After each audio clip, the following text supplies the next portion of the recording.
Добър ден, драги ученици! Аз съм наставник Радко Кръшков при основното училище Ово Дамък Груев, село Куклиш, община Струмица. Денеска зборуваме за високиот старт како атлетска дисциплина со која се тркат долгите патики и средни патики во атлетиката. Истрајното трчање се разликува од спринтерското трчање со тоа што амплитудата на чекорите е пократка. Кај истрајното трчање телото е поисправено, се гази на цели стапали. Дишењето е во ритам со чекорите. Раците го следат ритмот на трчањето и се свиткани во зглобот од лактите. Усовршување високиот старт е полесна постапка и не бара посебни услови. Се зема почетна позиција на поставеност на телото со рамото во правец на трчањето. Надпреварите во крос се истрани трчања.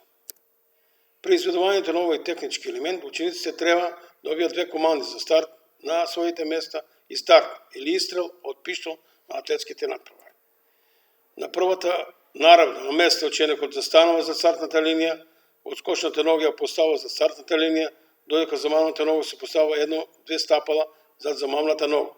Стапалото на предната нога е во правец на трчањето и врз неја е и тежината на самото тело. Замамната нога се потпрва на предниот дел од стапалото. Трупот е наведнат понапред со паралелно поставени рамења. Рацете се погрчени, едната е понапред, а другата поназад и може и двете да се поставени пред трупот. Ученикот стартува кога ќе слушне командата старт. Потоа едновремено се заманува со рацете и со заманата нога напред и горе. Почнува трката со максимална брзина и првите чекори се побрзи, со цел тркачот да заземе подобра позиција за трчање, бидејќи се трча во првата патка која е накратка. Правило е притежањето со високиот старт.